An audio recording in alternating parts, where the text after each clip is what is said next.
Baker Bluff Overlook. It's just a pull off here on the Natchez Trace Parkway, where you can overlook fields, see Duck River there.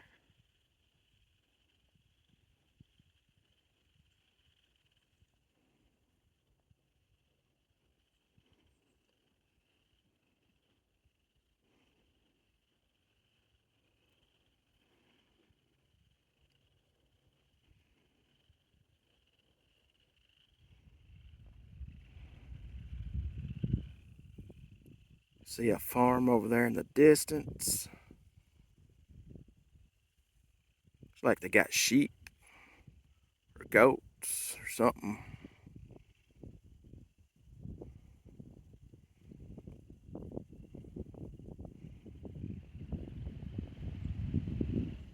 It's the Duck River there in the distance. Now the Duck River, it actually bends.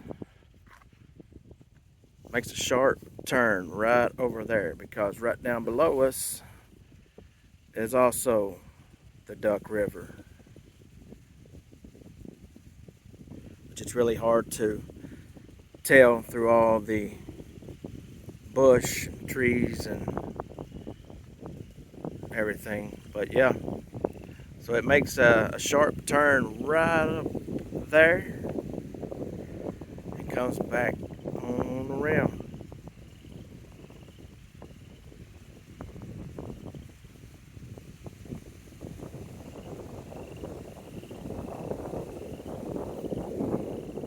Next stop on the Natchez Trace is the Old Trace Walk. So here is preserved a 2,000-foot long section of the original Old Natchez Trace, which follows a ridge 300 foot above the Duck River. So it's a 10 to 15 minute stroll. Will take you to the end of the trail and back, and provide a change of pace from driving. As you walk the Old Trace, imagine the ordeal of early 1800s travelers who had to make 20 to 30 miles a day on foot or horseback.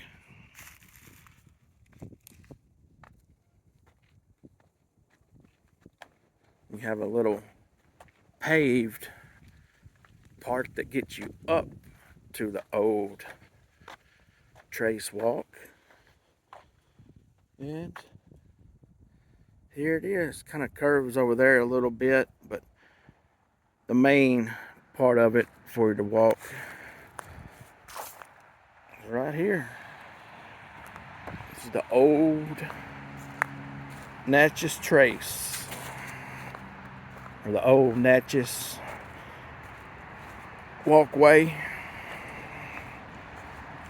whatever you want to call it.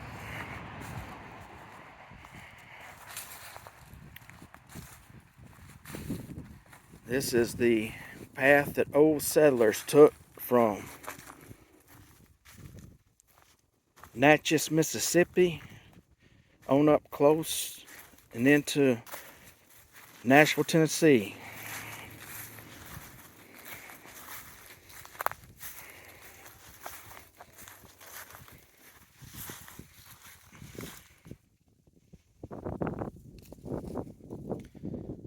Has some trees fall. That dude right there is about to fall. He's deader than a doorknob.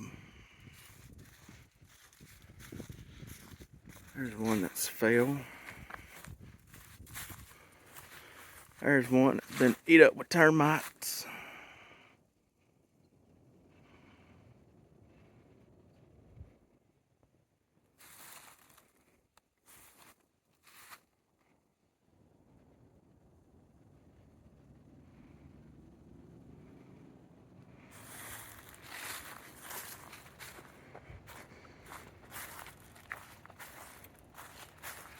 Well, they've come out here and cleaned up a little bit of the trail.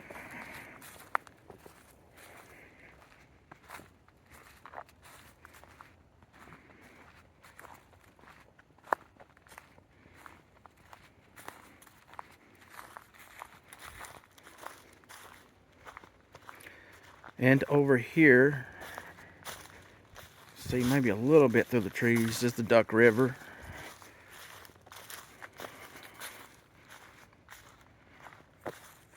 This path, it's rocky. You can't really see the rocks because of the leaves, but it's a good bit of rocks.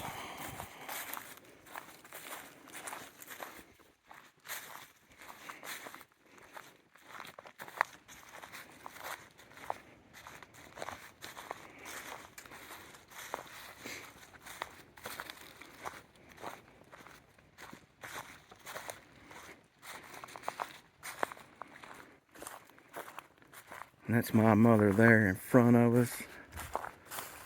Decided to come see the trace. Make some stops along the way. Moles.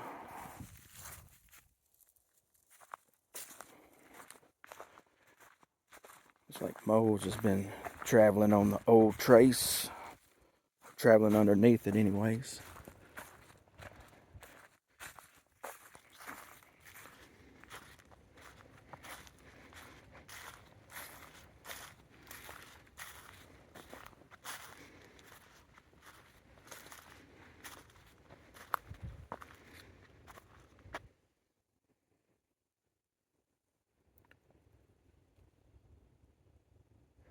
A lot of trees fallen. Part of the old trace. The old dirt road there.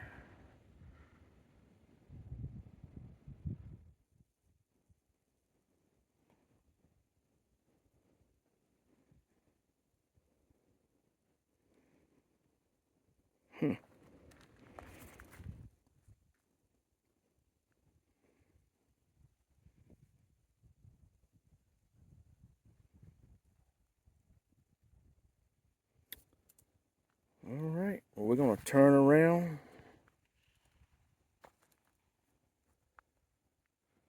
There's a vehicle there.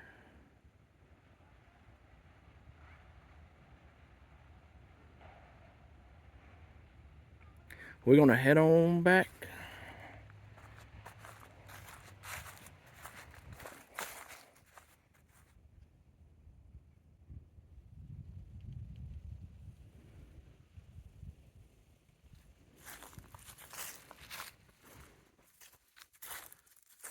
Sheball's Place.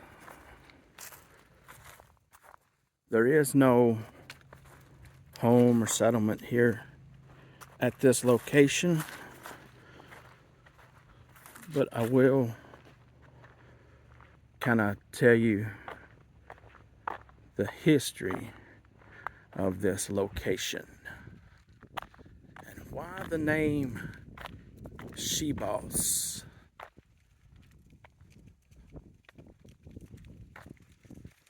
See if this one has anything. No, I think this one's just plain. Hey, yeah, this one's nothing. There's a trail there.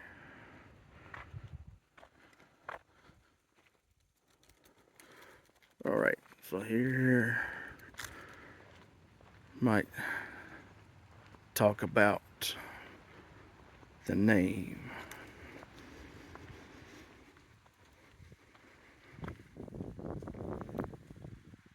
No, this looks like the trail where they cried.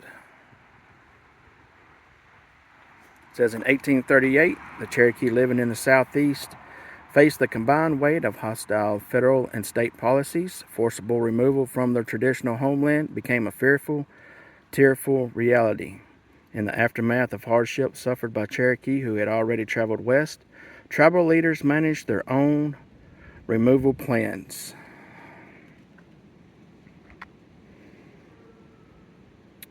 Many of them say at least 2/3 are in a destitute condition and in want of shoes, clothing, and blankets.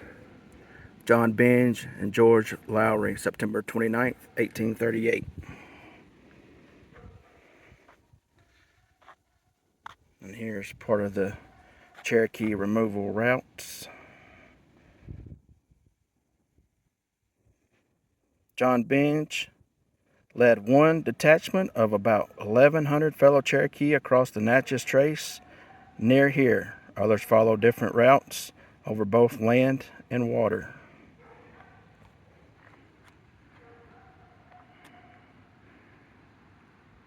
So we're going to walk this little trail here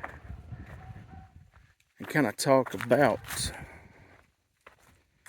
Sheball. Since showed you the little bit about the Cherokees, it kind of comes from that. So I'm going to try to basically remember the best part I can. Here's some poop. So that's from either a dog barking in the background or maybe a coyote or something. So Sheball's, from what I can remember, it come from a Cherokee man who lived with a white woman, and the only thing he knew to say when settlers stopped by asking for, food or blankets or somewhere to stay or whatever the case may be, was "She boss." Basically, she's the boss. Go talk to her. So, oh brother. So that's where the poop probably come from right there.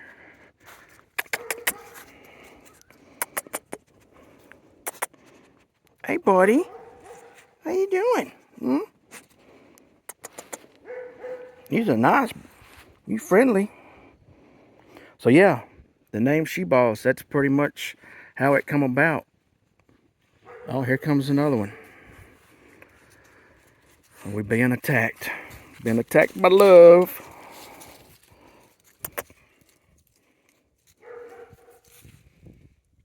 So, yep, Sheball's. That was the only English words he knew. Was Sheball's. And that's how that come about. And this trail comes to a cemetery, looks like.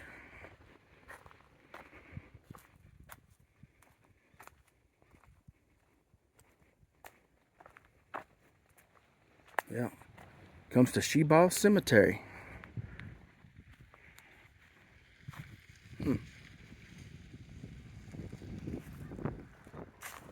All right, head back to the car and on to the next stop.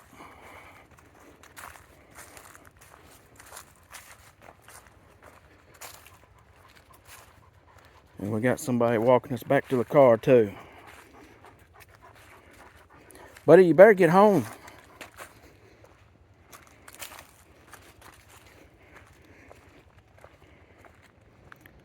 Tobacco Farm on the Old Trace. So the Tobacco Farm says the tobacco farm you see here is a typical early 1900s tobacco farm. A 10-minute loop walk takes you through the field and to the barn where you see tobacco hanging to dry, except not during this time of year. The Old Trace, from here you may drive north on a narrow 2-mile section of the original old Natchez Trace and meet the parkway at the other end. Your slower pace may take you back in time and let you enjoy the views and valleys below.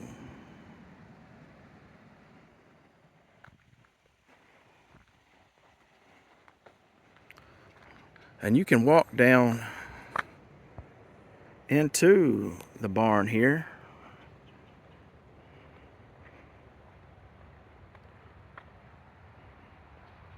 Now, I have been here in the fall, winter, back long time ago when they did have tobacco hanging in here.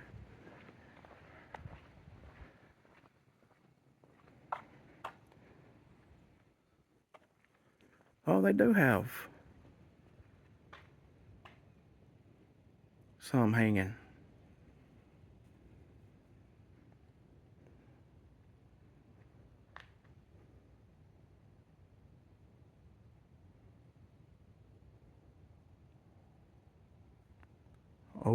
Old barn.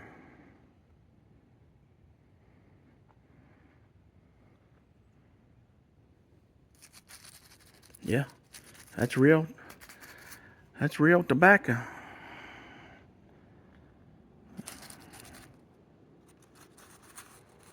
Oh yeah, that's real backy right there.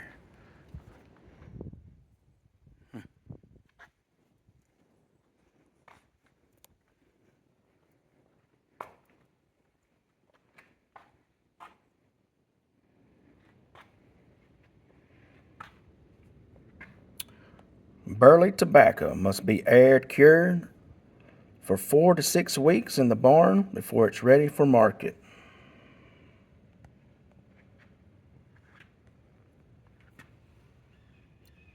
So burley tobacco is a light brown, aromatic tobacco used chiefly in cigarettes. A small percentage is used for pipe and chewing tobacco.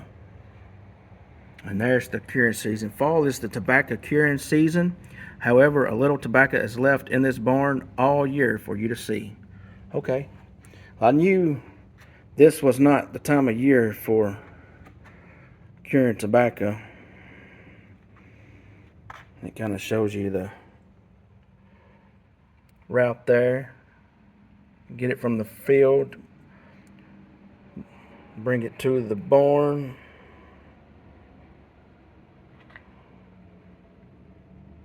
And you hang in sticks in the barn. You strip it. And then you take it to the market for auction. Or wherever you take it to nowadays.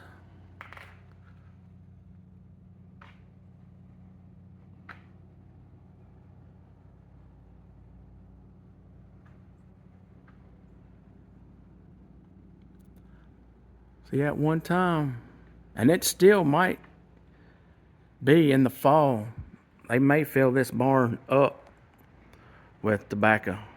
I don't know. Or they might just leave this little bit here, and that's it.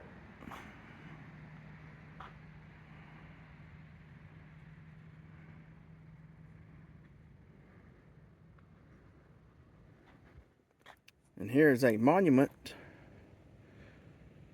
not far from the tobacco farm. There's the tobacco farm.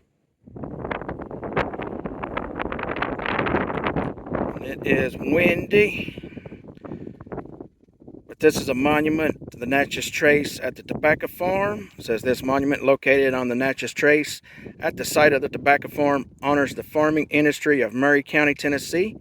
Murray County was named in honor of Abram Murray and was the home of the 11th United States President, James K. Polk. The marker was placed here by Jane Knox chapter, Tennessee chapter, Thomas McKissick chapter, and Daughters of the American Revolution on May 5th, 2004.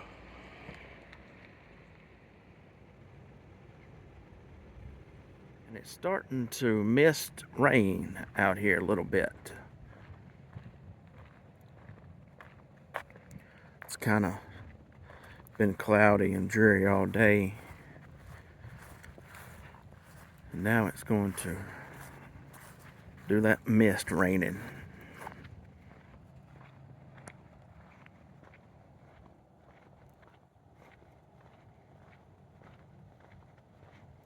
War of 1812.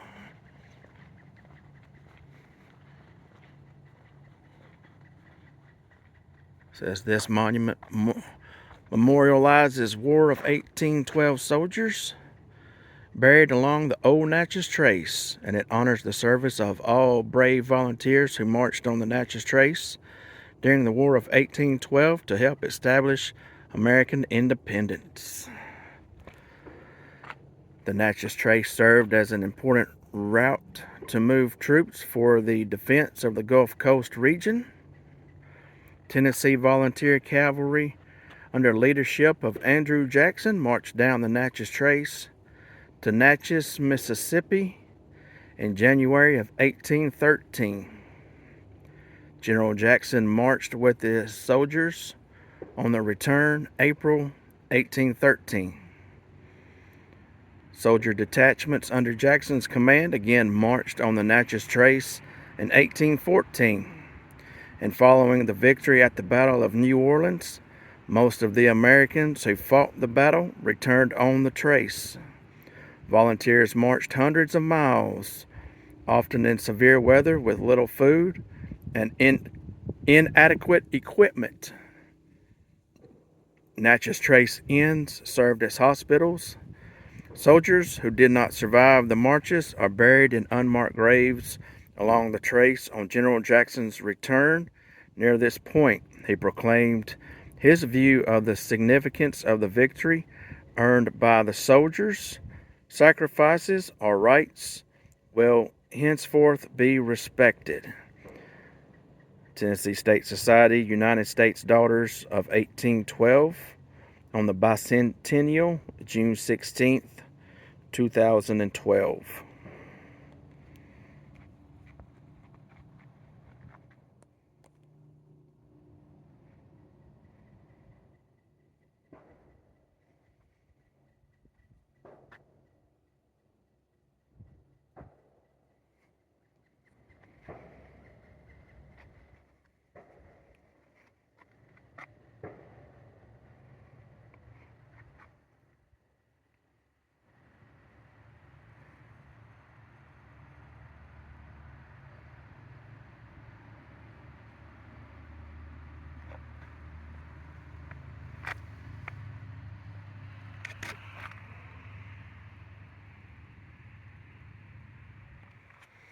All right. Head on to the next one.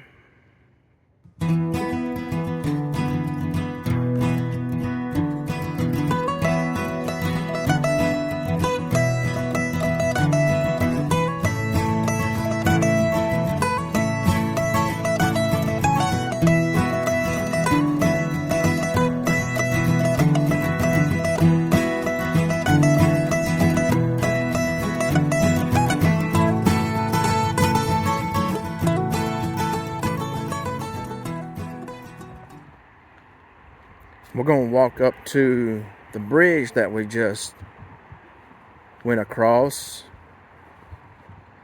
It's part of the Natchez Trace Parkway. This is known as the Double Arch Bridge that passes over Highway 96.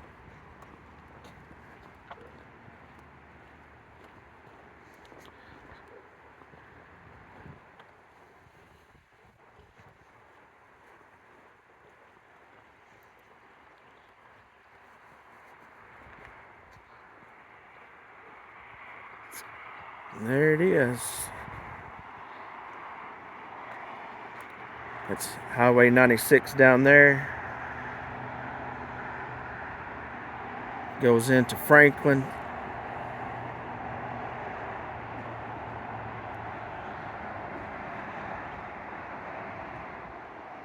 You might be wondering why there's a fence up on the bridge. Well, unfortunately, back years ago when the bridge was built, several people jumped off the bridge and committed suicide. So that's the reason that is there.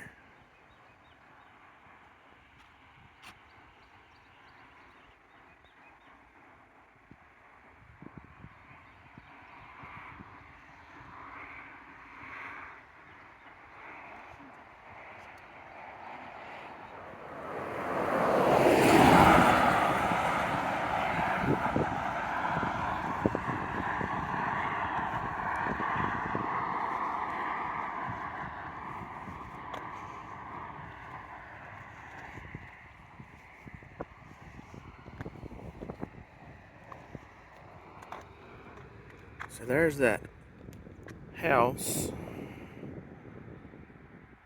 way out there. There you go. Focus in.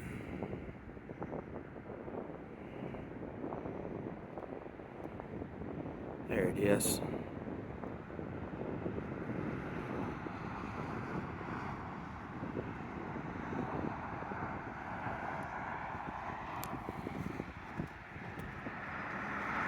That's Highway 96 down there.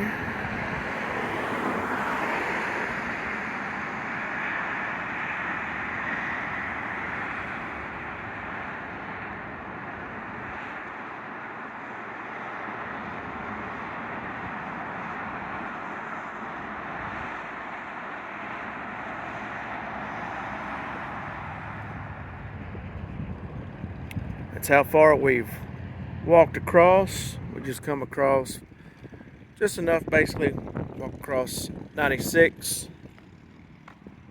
cross over the road and head back.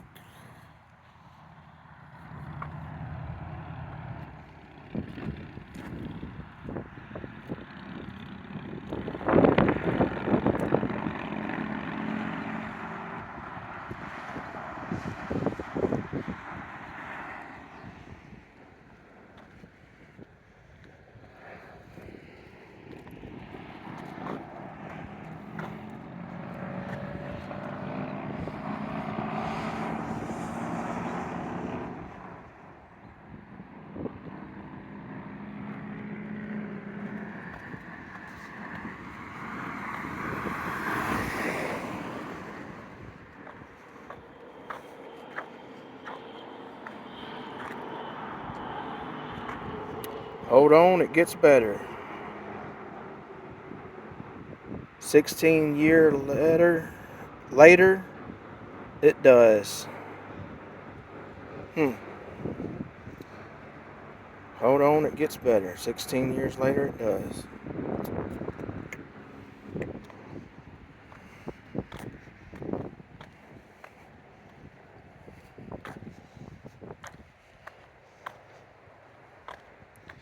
There's your emergency crisis box call.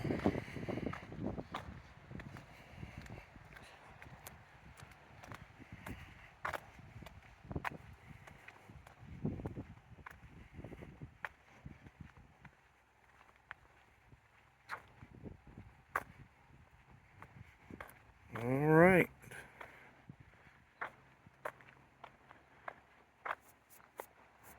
Well, I think that's probably going to do it for this video. So I definitely appreciate you watching. Just a few stops along the Natchez Trace Parkway. Shot back up towards the double arch bridge over Highway 96. Please subscribe, like, share, comment, do all those things. They are free to do, don't cost you anything. Hit that notification bell so you know when I put new content out. And again, thank you so much for watching.